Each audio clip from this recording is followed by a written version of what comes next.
Hello everybody and welcome to Toy to You Curator's Corner episode number 47. My name's Sean Brosnan. I'm a curator at Toy to Otago Settlers Museum here in Dunedin, and I make these little videos about our early history. Now for today's episode I wanted to look at another one of the fabulous old photographs that are in the Toy to collection, and this one that really appeals to me shows Rattray Street from up on Dowling Street, focused on the intersection with Maclagan Street in about early 1862. Now this is actually one of the oldest and most historic stretches of street in Dunedin. This part of Rattray Street goes right back to 1848 and began as the town's second road. It headed away at right angles from Princes Street and then swerved right up the hill towards Dunedin's original cemetery and then onwards up over the hills towards Halfway Bush. Now I drive along the street at least 4 times a day, and it saddens me to see what a desolate and ugly streetscape it has deteriorated into, especially in recent years. It has burnt out shells, boarded up frontages, vacant and overgrown spaces, and simply ugly building facades. It's a real fall from grace for what was once a really impressive looking part of town, and among the busiest rows of commercial and retail activity in the central city. Here are 2 views to show you what I mean. One from either end of the block between Princes Street and the intersection with Maclagan, and dating from the late 19th to early 20th century. Now that is a smart looking streetscape. But my focus today is much earlier. It's this photograph from early 1862. Ignore the 1861 of its title.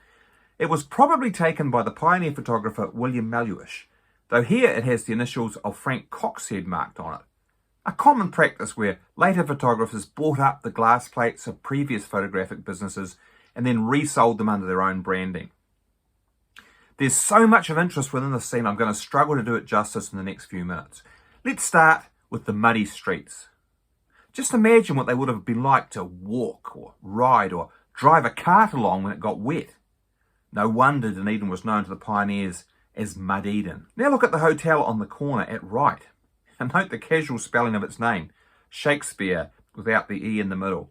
It appears this way in contemporary records, but also with the more conventional spelling, Shakespeare with the E in the middle. It was new at this point and quite likely still under construction. I think that's possibly a ladder lying on its side against the building. Licensing records show that its owner, Thomas Brooks Smith, was turned down for a publican's license in April 1862, at least until he completed alterations that were then in process of being made to the building. But later that year, Smith advertised a reward in the newspaper for his lost dog, a rough black one that answered to the name Native. Might this be Native out in the street in happier days? By 1863, Smith had his license and was able to open the hotel until midnight. That year, he advertised for entertainers, as you can see in this advertisement, singers and a pianist and a waiter. A couple of months later, he advertised for rats to be used for rat baiting, so a fairly vicious sort of entertainment to add to those comic singers. Just across the street and to the right, we can see Farley's Arcade, Dunedin's first shopping mall. Now, it looks to be still under construction too, which confirms the date of the photograph as early 1862. Look at those piles of lumber out the front. Likewise, this workman attending to the spouting. Or the other one, up a ladder over one of the new glass-fronted shop fronts. This is on the site now occupied by the warehouse. It provided a brand new through route linking High and Maclagan Streets with a passageway of planks laid down over the mud and shops on either side. At the height of the gold rush, Farley's Arcade was the wildest place in town, especially on Saturday nights. Look at the jumble of buildings behind it and the primitive state of High Street. We can see some old pioneer cottages mixed in with new commercial buildings in a chaotic sort of mess which seems pretty general across the whole scene.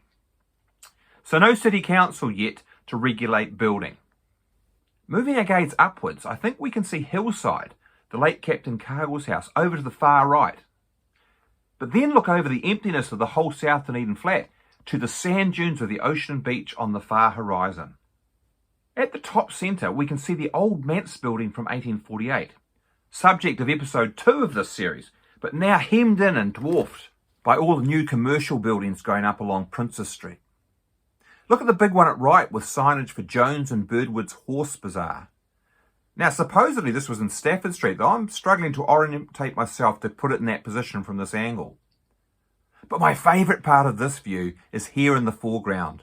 The small groups of people that have been snapped unawares by the photographer as they went about their daily business. Here we have a woman wearing a crinoline dress outside the Victorian Registry Office for Servants that opened on this site in March 1862. Was she a mistress looking for a girl to employ, or a domestic servant in search of work? And finally, these blokes outside Dan White's Crown Hotel. Established in 1860 as the Epicurean restaurant, this had only lately become the Crown Hotel. It got its licence in April 1862. But no doubt, it was still offering the soup, steaks and chops at any hour that had been its earlier speciality, as well as a beer to wet a thirsty workman's whistle. So the Crown Hotel is our only link between then and now. Not the same building, of course, but the same name and approximately the same location. It's the only thing that endures on this historic part of Rattray Street through the 159 years that separate us from this historic photograph.